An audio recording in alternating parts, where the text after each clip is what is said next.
Vanpowers Grand Teton-Ultra. We'll get into the Ultra features right there because that's something really cool I'm going to get into.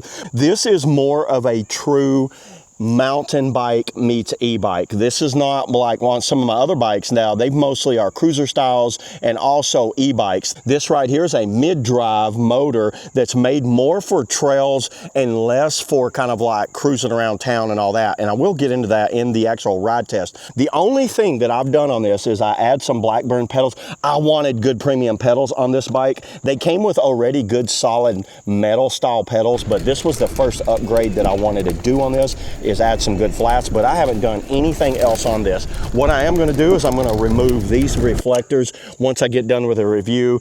I don't think I need a kickstand on here. That thing seems to wobble a little bit.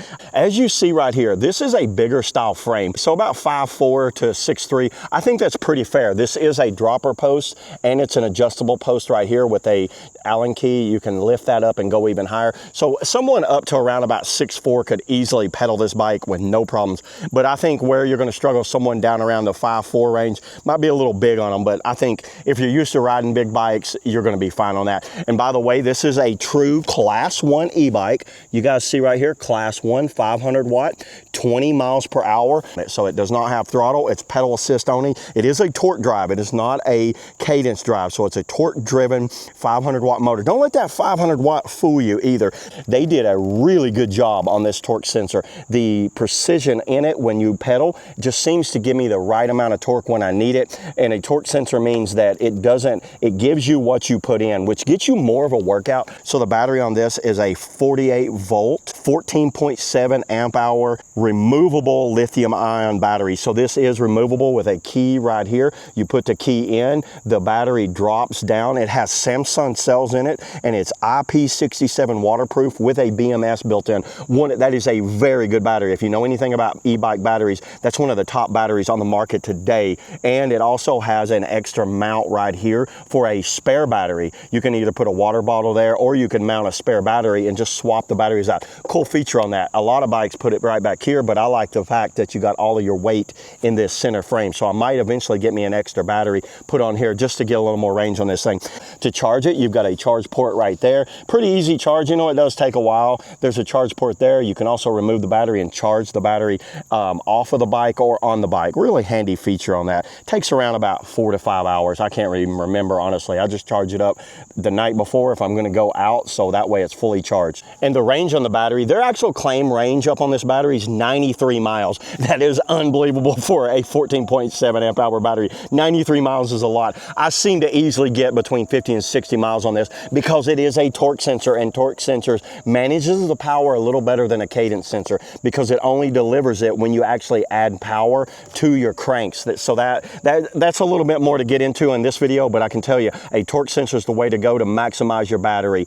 The weight of the bike is about 70 pounds with the battery on it. Capacity on this bike is a 400 pound capacity. I think it can easily pull 400 pounds because, and why you're thinking, oh, 400, that's where you could add a trailer to this thing or add a rack back here and really gear it down and have a lot of features because there's a front basket available, a rear basket available. The good thing about the Vanpowers bike, you can upgrade it as you want to. You get it like this, and then which is a solid platform. Then if you want to add more to it, they give you that option to do that. So that's really cool that Vanpowers does that. It's available in 2 colors. You get a silver or you get this red with this fade to black. I really like this color. They actually give you some little touch-up paint with this. In the kit, I had some little touch-up paint if you ever get scratches, because this is top speed on it. Like I said, is 20 miles per hour, but it's kind of tough to say when you got a e-bike like that, when you got a torque sensor.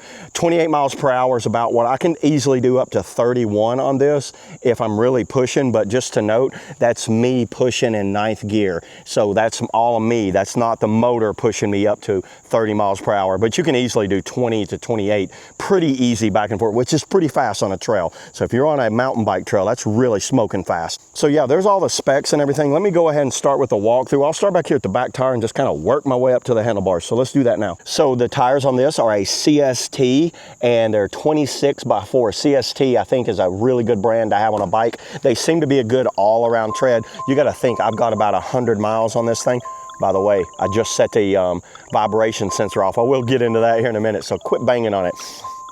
We'll let that finish. I'm gonna get an alert on my phone that my bike just got jarred, and it looks really good. They're still holding up extremely well. A little bit of wear around the outside edges, but look how nice those things are. The transmission on here is a 9-speed Shimano Cuss.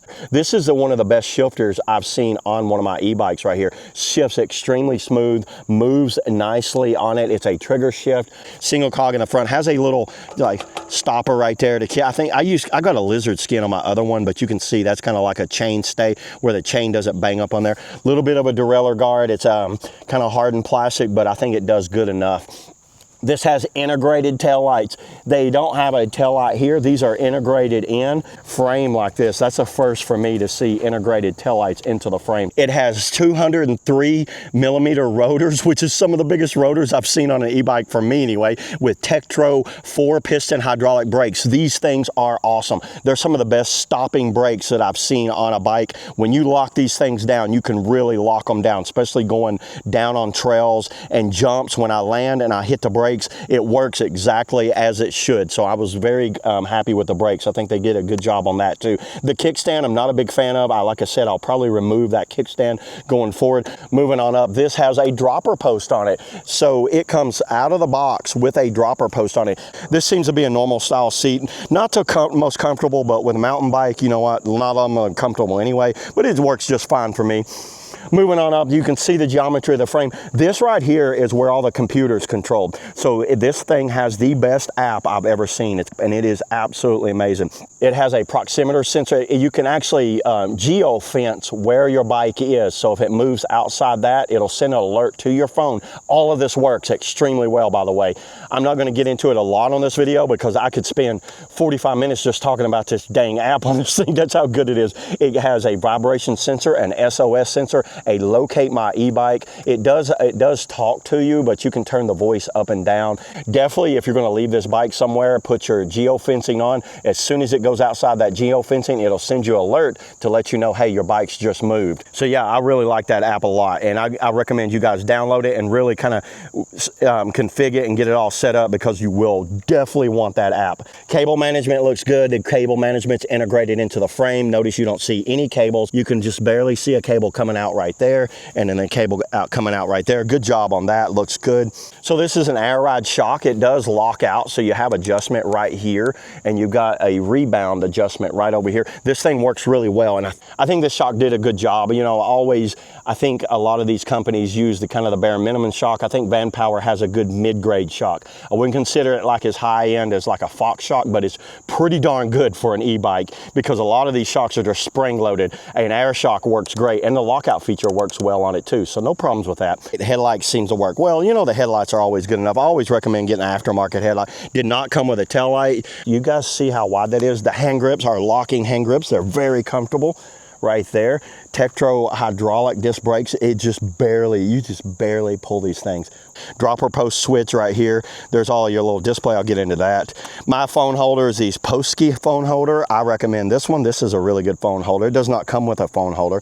Shifter, once again, the trigger shifter there. Thumb shifter there. The display's small, but it gives you everything you need. Hold down the power button right there. There's a power button right here. Hold it down. I think you need to go 5 seconds on it. You get the Vanpowers logo pops up. When it comes up right here, you guys hear it say power on. It's in 0. So just using it as an e-bike, the Bluetooth is connected. So that's all connected. To go up, you got an eco mode, sport mode.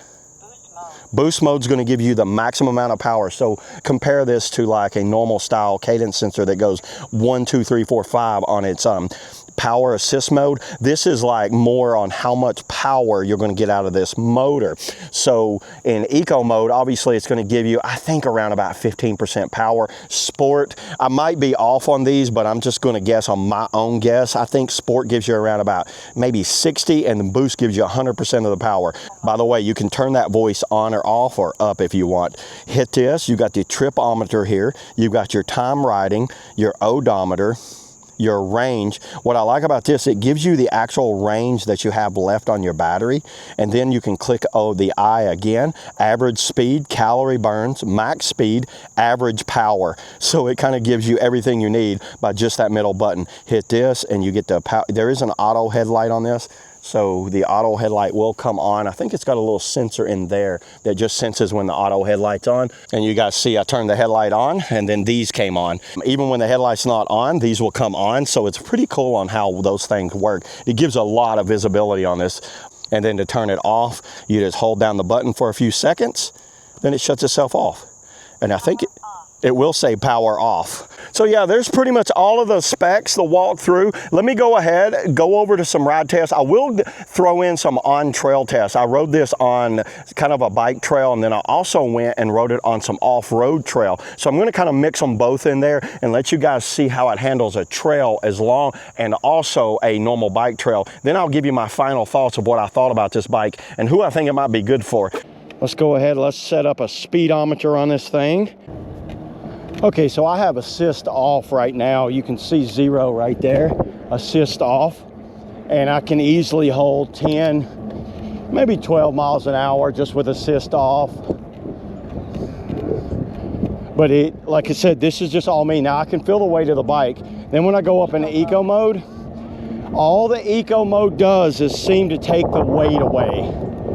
Now I still feel that I'm pedaling pretty hard, but it's like the weight isn't there. And I can go up because when I put torque on there, that torque sensor actually starts kicking in. 18.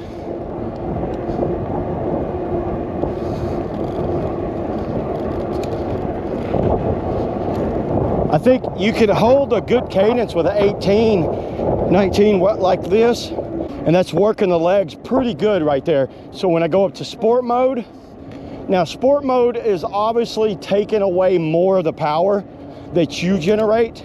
I would say that's probably 70% power coming from the motor right now, 70%. So we'll go up to boost mode, and I'm on gear 9, and I'm just gonna give it all I have.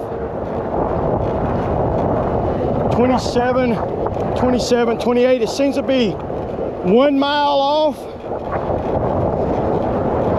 This is max, 29.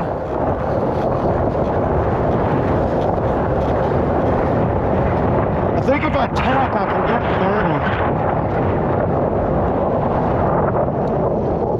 30. Yeah, I think I could easily get 30. Now that's giving it all right there, everybody. And look, I'm not even breathing hard.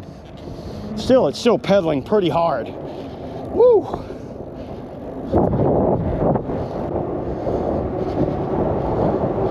It'll hold 20 very easy in boost mode.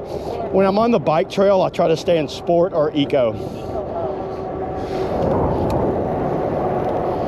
And these wider handlebars definitely are way more comfortable for as an actual mountain bike, but I feel like I'm in a mountain bike position. Okay, go off-road, dropper post down. I like that remote dropper post. That's actually pretty good. And we'll put it in.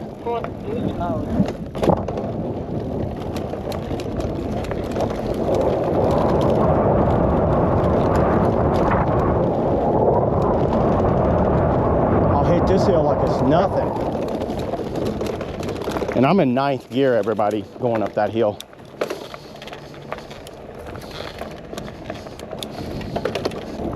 Downshift just a little.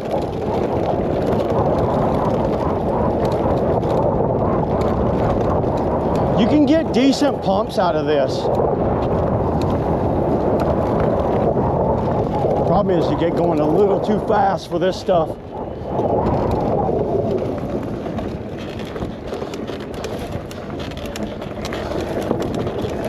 Yeah, this is really this is a lot like a mountain bike. This mid-drive motor is one of the quietest motors I've ever ridden. Let's go to boost. I'm in full boost mode, and I still do not hear that motor. Vanpowers did a really good job on that torque sensor. They've got it tuned perfectly, in my opinion. I've ridden other torque sensor bikes and they're not as like precise as this one. Okay, so it seems like I've got 29 miles per hour is my top speed, which I think I could easily do 30. If you're going downhill, I think you'd get 32 easily, just blasting downhill. But you know what? You got gravity on your side on that. So realistically, on flat ground right here, 29 miles per hour. So final thoughts here on the Vanpowers Grand Teton-Ultra. Right away, the riding position is more like a real mountain bike. You've got these very wide handlebars, gives you a lot of control and a lot of torque in the turns. So if you're used to a mountain bike, you'll like this bike a lot. It's not so much like a cruiser style where the handlebars are back. The seat's a little stiff on it, but it feels like a mountain bike seat. And you know what? It's got that air shock built in. Even though it's a dropper post, it still has an air shock built into the seat. That is really cool. I like that feature a lot. The display is easy to read. It's a very small display, but I've got polarized lenses on and I can see that display pretty good. You know, I see that I'm sport, I see that I'm in boost and I'm at 8 miles an hour and I'm going up a hill in sixth gear going up a hill. Hydraulic disc brakes were stopping extremely well. These brakes will stop on a dime and then give you some change back because they'll lock up when you need them. It's like really big wide rotors on there and those things work great. I was very impressed with those. But it's not a speed bike. This is made for torque. 130 Newton meters of torque, and oh, it gives you all of it when you need it. So when I'm going up a hill, I have no problems taking this thing up a hill. The amount of power and torque this thing has is awesome. I like all the features on this thing. The features worked. There is that crash feature that can, you know, sense when the bike's crash and then send out an alert.